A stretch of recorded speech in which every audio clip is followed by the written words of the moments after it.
హిందూ మతంలో వైద్యో నారాయణ హరి అంటారు. కానీ ఈ ముస్లిం డాక్టర్స్ మాత్రం జనాలని హరి అనిపించాలని డిసైడ్ అయ్యారు. చదువుకుంటే జ్ఞానం వస్తుంది అనుకున్నాం ఇన్ని రోజులు. కానీ ఇప్పుడు దొరికిన ఈ డాక్టర్లు, అలాగే మొన్న పూణేలో దొరికిన సాఫ్ట్వేర్ ఇంజనీర్, అంతెందుకు ఒసామా బిన్ లాడెన్ కూడా ఇంజనీరింగ్ చదివాడు. కానీ ఎంత చదువుకున్నా వీళ్ళల్లో పేరుకుపోయిన ఇస్లామిక్ మత ఛాందస్యాన్ని తొలగించడం అసాధ్యమని అర్థమైంది. మన దేశంలో ఉగ్రదాడులు చేయడానికి డాక్టర్స్ ని ఎందుకు ఎంచుకున్నారో తెలుసా? మన దేశంలో డాక్టర్స్ ని దేవుడిలా చూస్తాం. అందుకే వైద్యో నారాయణ హరి అని అంటాం. పైగా డాక్టర్స్ మీద ఎవరికి అనుమానం రాదు. ఈ వీక్నెస్ ని వీళ్ళు క్యాచ్ చేసుకోవాలని చూశారు. ఇకపోతే కొంతమంది లెఫ్టిస్టులు, ఫేక్ అంబేద్కరిస్టులు కుక్కలు మురిగినట్టు మొరుగుతున్నాయి. ఇది ఇంటెలిజెన్స్ ఫెయిల్యూర్ అని, అమిత్ షా గారు రాజీనామా చేయాలని, కరెక్ట్ గా బీహార్ ఎలక్షన్ ముందే ఎందుకు ఇలాంటి దాడులు జరిగాయని. ఎస్, ఢిల్లీ ఘటన జరగకుండా ఉండాల్సింది. కానీ ఇది 100% ఇంటెలిజెన్స్ ఫెయిల్యూర్ కాదు. ఇది కేవలం పానిక్ అటాక్ మాత్రమే.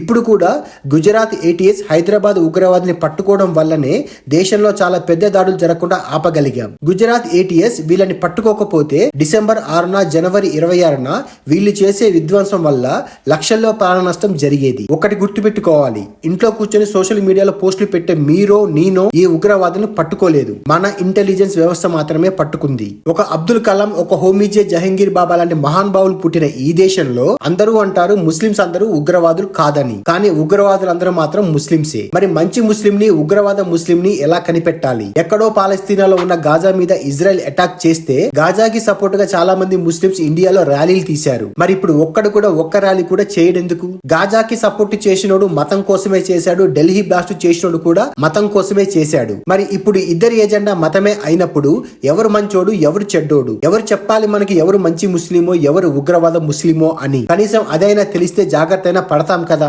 సెక్యులర్ ముసుగులో అన్ని మతాలు ఒక్కటే అని భ్రమలో ఇంకా ఎన్ని రోజులు బతుకుదాం? పోనీ అలా బతుకుదామన్నా బతకనిచ్చేలా లేరే. కశ్మీర్ లో హిందువులను ఊసకోత కోశారు. పెహల్గామ్ లో ప్యాంటు విప్పి ఏ మతమో అని చెక్ చేసి మరీ చంపారు. గోద్రాలో కరసేవకులు వెళ్లే రైల్ని తగలబెట్టేశారు. ముంబైలో కనిపించిన ప్రతి ఒక్కరిని కాల్చి పడేసి నరమేధం సృష్టించారు. కేరళలో లవ్ జిహాదులు చేస్తున్నారు. తినే పండ్లు, కూరగాయల మీద, రెస్టారెంట్ లో తినే ఫుడ్ మీద ఉమ్ము ఉంచి అపవిత్రం చేస్తున్నారు. ఇప్పుడు గుడి ప్రసాదంలో, అలాగే తినే తిండిలో విష ప్రయోగం చేసి భారీ సంఖ్యలో ప్రాణాలు తీయాలని ప్లాన్ వేశారు. చివరికి ఢిల్లీలో బ్లాస్ట్ చేసి అమాయకులైన 13 మంది ప్రాణాలు తీశారు. మరి ఇలాంటి వాటి నుంచి మనం ఎలా తప్పించుకోవాలి? ఎలా బయటపడాలి? మన ఫ్యామిలీస్ని ఎలా కాపాడుకోవాలి? దీనికి అంతం ఎక్కడ? సమాధానం తెలిస్తే కామెంట్ చేయండి.